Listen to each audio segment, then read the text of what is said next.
Good afternoon, you lovely people. Welcome back to Lily White Lane. I hope that you're all having a really good Wednesday and week wherever you are in the world and whatever you are planning to get up to. If you're new here and you haven't already, make sure to smash that subscribe button, give it a rocky right hook. If you do enjoy the content, hit that like button as hard as you possibly can, as it hugely helps the channel out in the YouTube algorithm. Destroy that notification bell so that you'll be notified and let know every single time we upload a new video. And finally, once you're done abusing all the buttons on the channel, be sure to comment all of your thoughts and opinions down below. I will be very happy to discuss and debate them. Without further ado, enough faffing about, enough waffling, let's get cracking with this snacking. And the reason I've titled this video Can't Argue with the Facts is because I keep hearing from Spurs fans that we're going in the right direction, that it's a rebuild, that we need to be patient, that we are moving forward. And personally, I can't see it. Now, that's an opinion, right? You can argue that, but you can't argue with facts and stats. And I want to bring up a tweet from a man called Liam Murphy, right? We've won 13 league games out of the last 31 in the Premier League. 10 of those wins came against teams below 10th in the table. We've won 3 times away in our last 15 fixtures, not at the Lane. 4 clean sheets in 32 games. That is a sustained run of terrible form under Ange Postecoglou. So when you look at those stats and facts, how can you say that we're moving in the right direction? And it does make you look at the beginning of last season and say, was it that new manager bounce? Was it teams not understanding how to deal with us? Because this sustained run of terrible form started from the Chelsea game. It's not like this started in, February or March. This was our first loss of the season and from then. So how can you say we're moving in the right direction? You look at the beginning of last season. Was it a new manager bounce? I started last season 100% behind Ange because I was sick of this football club sacking managers, and I still am, but I was sick of this football club sacking managers, fans not blaming the ownership, so I wanted to give this man a chance, and we started unbelievably well, and I was unbelievably positive about it. I'm a Spurs fan. I was happy. Were there potential cracks that I could have spotted if I wasn't enjoying myself? Yes, but I was enjoying myself. I was having a really great time because we started so well, but it all started to go tits up when teams began to figure us out. I still, as I say, had my doubts about Ange Postecoglou midway through last season, but I was still behind him. We suffered a couple of really poor defeats midway through last season. 2-1 to West Ham at home. I think we also lost to, obviously, the Chelsea game in there as well. I think the Fulham game as well. That was sort of midway through towards, the end of the season. And the end of the season was an absolute car crash. It was an absolute pile of hippo shite. And that's when I started to turn against Ange Postecoglou. But still, as I say, still believed slightly that we could be moving in the right direction. First season, 5th place wasn't too bad. Because we were getting battered like a haddock down your local fish and chip shop every single week. The 3-2 against Arsenal, that was a kind scoreline, to be fair. It really was. The 4-0 against Newcastle. The 4-2 away against Liverpool. Obviously, I mentioned the Fulham game. But what's really sort of turned me against this manager and questioned whether we're going in the right direction or not is the fact that we've only brought in one player this summer who can come straight into the first team and make an impact, and the manager said that he's happy with the window. Now that means one of two things. He's either lying to the fans that he's happy with the window, which I'm not a big fan of. I want my managers to be honest. That's why I gave Conte so much credit when everyone called him out for that interview, because he was 100% honest and the first manager at this football club to really call out the ownership for what they are. But that's one option, right? That's one option. He's lying. The other one is he's accepting mediocrity. It's clear to see. We all saw as a fan base that heading into this summer, we needed to go out there and we needed to bring in 2, 3, potentially 4 proven and quality players to come straight into the first team and make a difference. Now, Solanke's a little like Marmite. He split a lot of opinion in the fan base, but personally, I like him. So I'm going to argue that Solanke is a really good signing. We needed a striker. We needed someone clinical. We needed an out-and-out number 9. We got that. So that's one. But where's the proven quality technical winger? The winger whose individualism can win us games where we're performing badly or conceding loads at the back. An Eze, a Chiesa. Where's the number 6 who can hold the midfield together, who can cover the centre-backs, a Kone, a Paulinho? Does the manager even want a number 6? Where are these proven and quality players this summer who are going to make a difference in the first team? Because apart from Dominic Solanke, it's the exact same team as last season. And when you look at those stats, right, how bad of a run of form we've been on, how can I believe that things are going to change when we've got the exact same team that went on this terrible run of form with the exact same tactics, no adapting, no tweaking, with the exact same manager? How can I believe things are going to change when we're doing everything pretty much the same this season, when teams have figured us out, and we're not going to get that new manager bounce where we come in with new tactics that people don't expect from Spurs, because we've been playing defensive football for the last few years before Ange came in.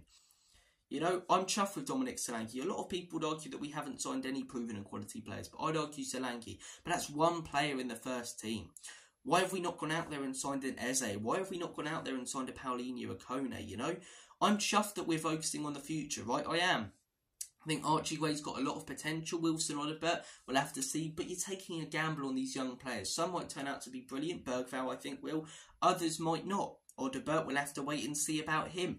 So you bring in the youngsters who could develop into stars, but you also bring in the players for the now, especially when as the manager, you were saying at the end of last season that you usually win things in your second season and that you want to contend for the league title. Did he say that we will contend for the league title? No.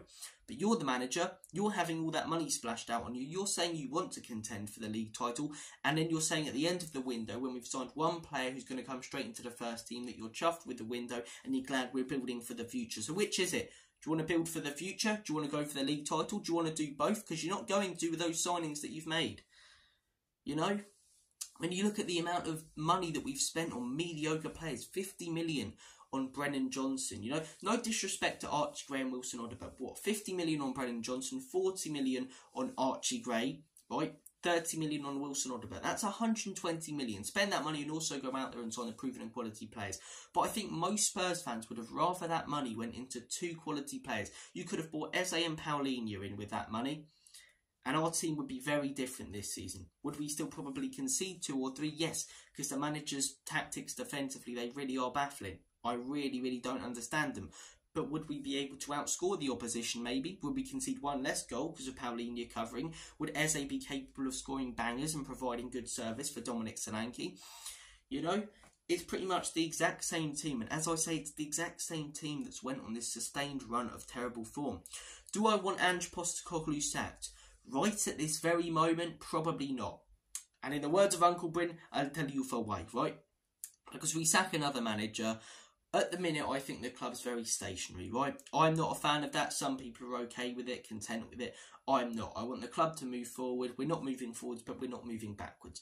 I think if we sack Ange Postecoglou, we move backwards. Because then a manager comes in with a load of players brought in to play in Ange Postecoglou's system. Don't get me wrong, some of them would work under any manager, Van der Ven, for example, but some might not because they've been brought in and trained to play specific roles in that team. So a new manager's coming in, inheriting a whole team of Ange Postecoglou players. And who's that new manager going to be?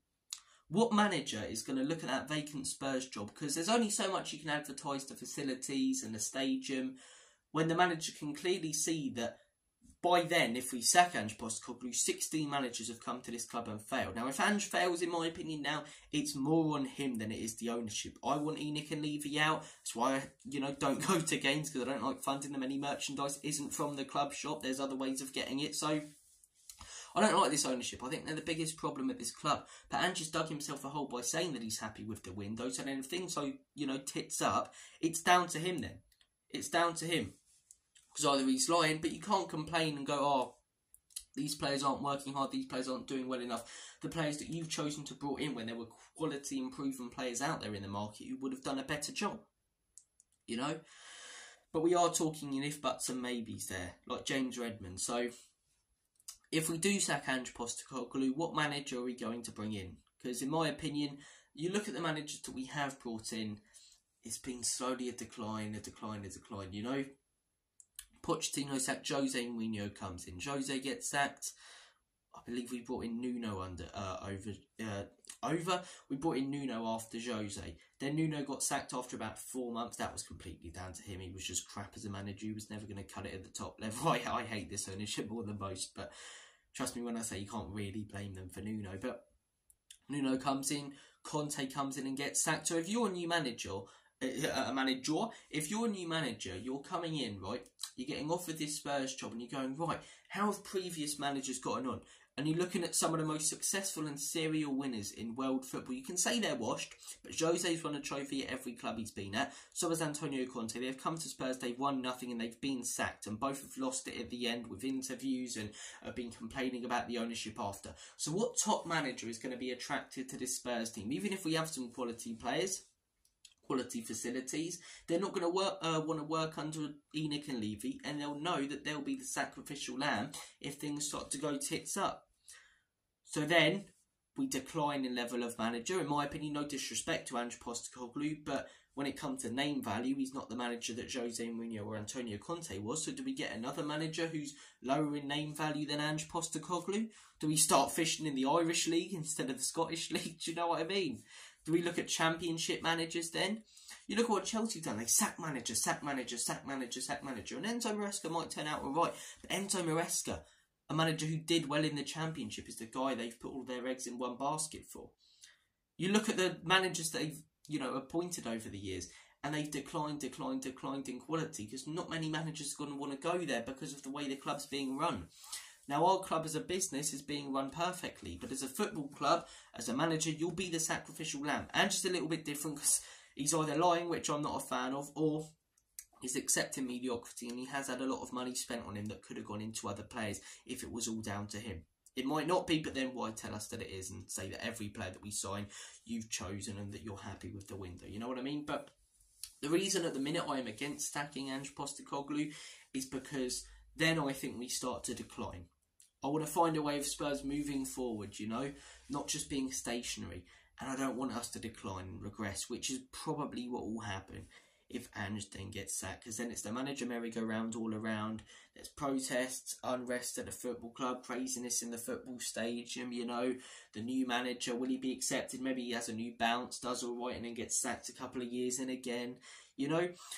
I would take sacking Ange Postecoglou, though, if we brought in a manager who would call out the ownership for what they were, like Antonio Conte week in, week out, who didn't bullshit the fan base, who said it how it is. Well, I don't really like that. People say, I say it how it is. No, you don't. You say it how you think it is. But a manager who will come in and genuinely give their honest opinion instead of licking the club's arse, I would take Ange Postecoglou for that. But at the minute, I don't think there's much better out there available, and I don't think there's much better that would want to come to this football club. So what I want Ange Postecoglou to do is find a way of not necessarily changing the system, but tweaking it. One fullback cover the centre-backs, like what Klopp did with Liverpool. We had Trent inverting going forward and Robertson covering. Maybe play with a number 6, tweak the system a little bit, change little things. Because I don't give a toss that we've dominated games against Leicester and Newcastle. We've lost them. The terrible run of form that I've just told you guys about carries on, and that's why I lead back to the title of this video. You can't argue with the stats and the facts. You can't argue with the facts. Did Ange have an all right first season when you look at it on paper at the end? Yes, we finished 5th, but probably 50% of those points came in the first half of the season when teams were figuring us out and when we had that new manager bounce. And we had a bit of luck in that as well, but I'm not going to call us out for that. Every team has a bit of luck. Every team who goes on to win a league title or trophies in football will have a little bit of luck along the way. We did great in the beginning of last season. Credit to the players and the manager for that. But teams started to figure us out. Teams started to play the same way against us, and we can't buy a result against the top side to save our lives right now. Because we don't have the quality of players up top, because they're outscoring us, because we're playing this high line, right? If you're a top side, you've got quick players up top, the game's a write-off. The game is a write-off because you counter-attack us with those quick plays, you sit back and defend, and we're not going to outscore you because we don't have the quality up top because we haven't invested in it. So you can't argue with the facts. People who say they're 100% behind Ange Postecoglou and that Ange is moving in the right direction, fair enough, you're 100% behind him. Everyone's entitled to their own opinion. But you cannot say that we are moving in the right direction, that we're going the right way when you look at that. When you look at all of our good results coming against the bottom half teams. Let me read it out one more time. We've won 13 league games out of the last 31. 10 of those wins came against teams below 10th in the table. We've won 3 times away in our last 15 away, 4 clean sheets in 32. Sustained run of terrible form under Ange Postecoglou since last November. Last November, the first game that we lost, the first team that figured us out in Chelsea and then Wolves. Guys, Comment your thoughts and opinions down below. Take care, have a smashing day, and as always, come on you Spurs, Enoch and Levy out. Have a good one, guys.